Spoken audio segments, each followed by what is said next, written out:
He's an All-American. He's got a power arm, great movement to his fastball. He's got a power breaking ball. He throws a ton of strikes.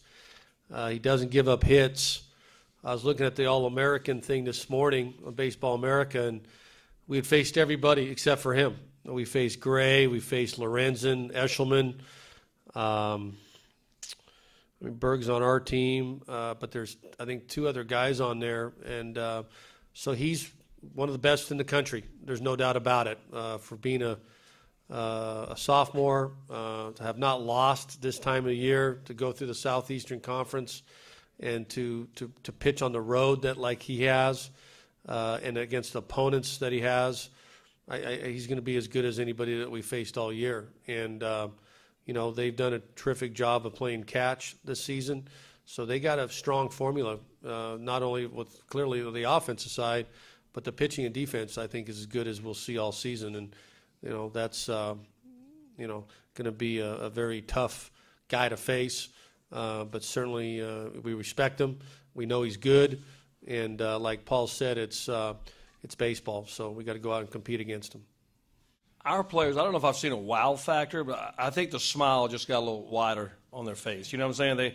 They smiled ever since we got on the charter in Raleigh, and I think it just grew as we got here, and just everything we've done from a couple of restaurants we've eaten at, and the hospitality. Last night for me, I was up in my hotel room looking down. I saw a red shirt, so I looked at it. It was 2 of my players playing a pickup wiffle ball game on the lawn with a Little League team from Colorado. And they were pretty intense. They played for like an hour. So I watched like 10 minutes from my room. Then I went down and watched the last 5 innings. And I discovered, it's going to help me because I discovered one of my hitters is actually a better left-handed hitter than he is right-handed hitter because he was hitting left-handed wiffle ball. So we may make a change now Sunday for that game. But, just some of the things. Somebody took a picture of some of our guys out riding bicycles with baskets on, like Dorothy or something from the Wizard of Oz, but yet trying to look tough in a picture or something. So the stuff, the smile may come, the wow factor may come more from me than it has from my players, but they're having the time of their life.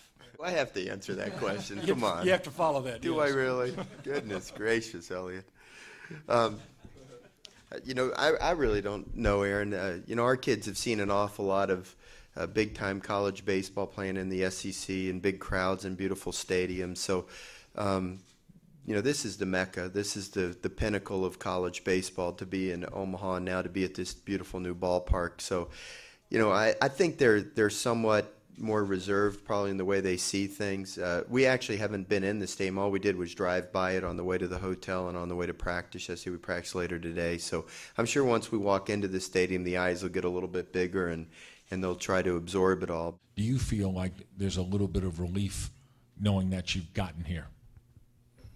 See what it's like coaching at LSU, boys. Finally. That's why you make finally the big bucks. Got here, okay? It's been a whole 3 years. Hey, that's what you sign up for at LSU. Nobody pulled the wool over my eyes when I took this job at LSU. I knew what I was getting into, and that's the standard. And it's, if you're afraid, you don't go to LSU. I can tell you that right now as a player or as a coach.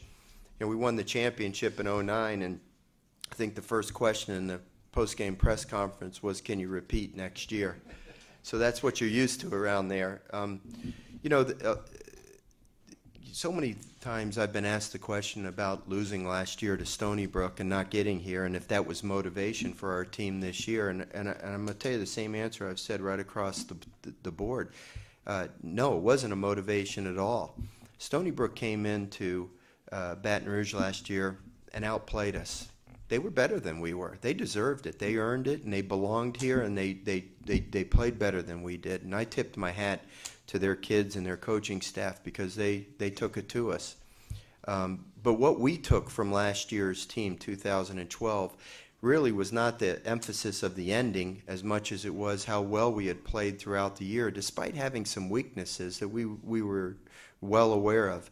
But we gained a lot of confidence from the 2012 season, and going into this year, we felt like we had a chance. We were very fortunate. We had a couple of seniors return in Mason Katz and and Ray Frimes in the heart of our order, and then we added a few pieces, Alex Bregman, Mark Laird, etc., that really stepped in and made a big difference for our team. When we got, I said all along that I just hoped and prayed that we could be in the same position in 2013 that we were in 2012, and that was one game away from Omaha, and hopefully we'll play better on that day than we did the year before. And we did. We beat Oklahoma 11-1 and earned our trip here to Omaha. I think, Eddie, if there's a word I could probably use, yeah, maybe we were a little relieved to get here. But, there's no more pressure one game than another when you're coaching at LSU. Every game feels like it's a championship game of some tournament. They expect you to win every game when you're there. So, you just have to learn how to manage that kind of expectation. And, I think we've done okay in our time there. Could you go over just the journey of David Berg from walk-on to star? He was an average high school pitcher that they turned, kind of sidearm, low three-quarter sidearm. Senior year at Bishop Amat, Coach Nieto and Coach Beck decided to do that, and still nobody recruited him. He went to the CIF championship game. Coach Bruce, or one of our assistants, saw him, liked him. We had him on campus. We had no money at the time. We told him that we were going to give him an opportunity to be in our program and make his way. And, I visited with him for about 45 minutes, and he was just I could tell he was going to be good. I didn't know he was going to be this good, but it was a competitive awareness, locked-in guy, and academic, and it was impressive. And I felt good about it. I went out and saw him. He was chasing foul balls. It was a summer game, and he was chasing foul balls all over the place. And he was pitching the second game. And I watched him the entire first game, and nobody was into that game except for him, and he wasn't playing it. And so he showed me a lot of aptitude, really a lot of teammate, solid characteristics. And, we brought him in, and last year we lacked depth, and we needed it. We needed help. And he pitched over 50 games and was, he's really a setup guy. I think in professional baseball he's going to be a setup guy.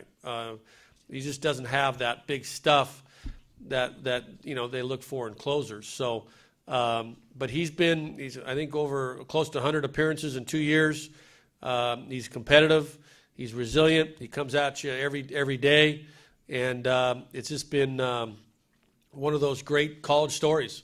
A walk-on that made the team, Team USA for probably two summers now, and really just a great college baseball story. And it gives, I think, a feel for any young guy out there that feels like he's not wanted.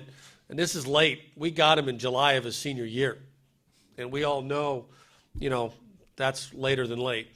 And it was just a credit to him that he took advantage of the opportunity, and he became what he is today.